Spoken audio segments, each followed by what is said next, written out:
First off, I gotta correct an egregious and annoying error that I made yesterday multiple times. Criticizing the hijab. Forced to wear the hijab? Women are dying in opposition to the hijab. Honestly, I know how to say it correctly, but for some reason my brain and my mouth just weren't cooperating. I think I'm gonna go ahead and blame the time change. I haven't been sleeping great. Thanks to everybody who reminded me of the correct way to say hijab. With the Mueller report allegedly coming out soon and claims by reputable people that there will be no Russian collusion, all the people who have been deeply invested in this hoax are coming to the realization that their credibility is on the line now. Although I'd argue that they've had no credibility for a long time, and a majority of Americans agree with me. If Robert Mueller comes back, Mueller became a folk hero in the United States. Did the current president of the United States assist the Kremlin in an attack on our democracy? And if Mueller, after 2 years, comes back and says, I don't have the evidence to support that charge, that's a reckoning. That's a reckoning for progressives and Democrats who hoped that Mueller would essentially erase the 2016 election. It's a reckoning for the media. I love how he calls Mueller an American folk hero and admits that they all wanted Mueller to, quote, erase the 2016 election. It just shows how these media people really do live in a bubble, and it clearly affects their reporting.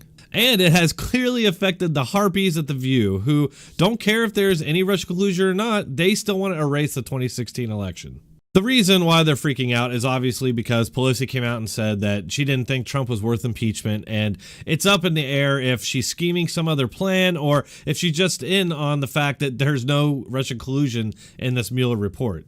I'm going to go with the prediction that there's just not going to be any Russian collusion in the Mueller report. And the reason I'm saying this is just because there's been no indictments, no charges that have related to any sort of Russian collusion. Yeah, there's been some indictments of some Russian troll farms that purchase Facebook ads and stuff, but this doesn't raise to the level of the entire Russian collusion delusion. You know, I think that the House has to do its job, regardless if it doesn't go anywhere.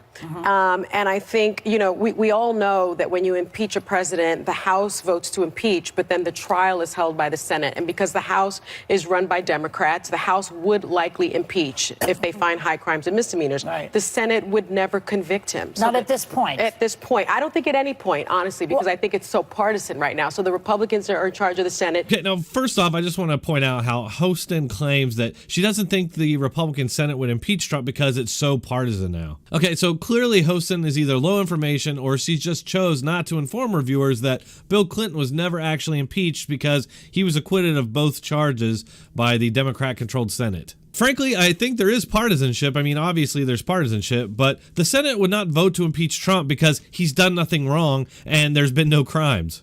Now, if he was actually accused of crimes, then I have no doubt that the Senate would have no problems impeaching him. That's not how this is going to conclude, though. My guess is that the Mueller report's going to come out. It's not going to show any Russian collusion, and the media and Democrats will just move on to some other investigation or other accusations. And this will continue through the 2020 election and through his next term if he wins.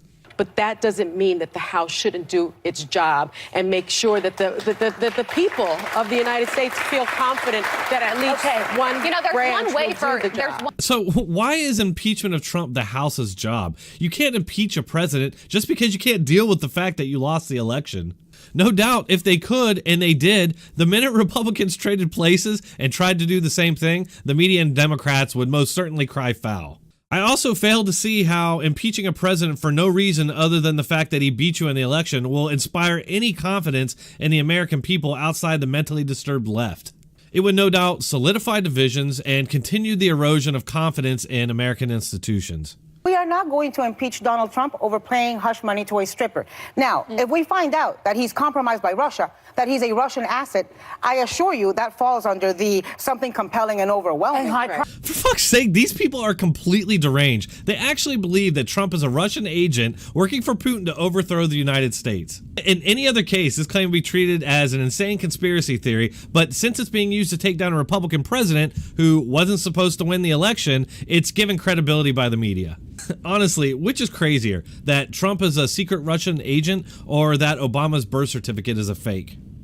Remember way back in 2016 when the media lost their minds after Trump said that he might challenge election results if he didn't win? They went crazy and claimed that if Trump challenged election results, it would be an attack on our democracy. By their own standards, the media has led a 2-year-long attack on this democracy, and all because they can't accept that the Democrats lost the election. The thing, do you get a president out by voting? Of course, that's part of our process, but the Constitution is also very much so a part of our process, and the Founding Fathers wanted to make sure that we were protected as the American people against things like high crimes and misdemeanors. Will you be satisfied, Sonny, if Mueller comes out and there isn't a direct link between Trump and Russia and the collusion? I will be satisfied when the process works the way the process is supposed to work. Basically, Hostin is admitting here that they can't win through voting and that they must use other means. As I said in yesterday's video, the left is attacking the ability to oppose them on all fronts. If Trump is charged with a crime, then by all means, put him on trial and do what needs to be done. But what the zealot is saying is that even if there are no crimes, they'll just find other ways. They won't give up until they found some way to remove him or until he leaves office at the end of his 2 terms. Even then, I have a feeling that they won't relent because, above all, they want to threaten others who might try and follow in Trump's footsteps. Thanks for watching. After many requests, I'm now accepting cryptocurrency for donations. You can find my public addresses in the descriptions of every video. If you're not into crypto but you still want to donate, please check out my Patreon channel, my Subscribestar channel, or PayPal. You can find links in the description of every video and in the pinned comments. Thanks.